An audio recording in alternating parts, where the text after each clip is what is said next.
Hello everyone, welcome to How to Solver. Today in this video, I'm gonna show you how to remove virus in 10 seconds from your PC. Before starting the video, please subscribe to How to Solver. So, let's go. For this, you have to press on your keyboard Windows plus R.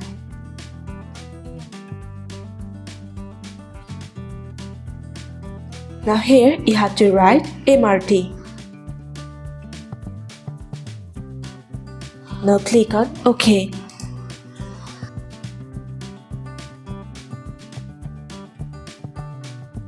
Now click on Next.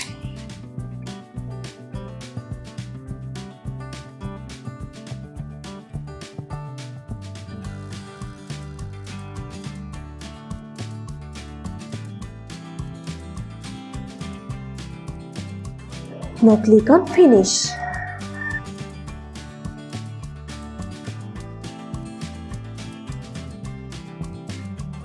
So this is how you can remove virus in 10 seconds from your PC. So guys, that's it. You can do this. I think this video is very helpful to you. If it was, then give a thumbs up and hit the subscribe button. And thanks for watching.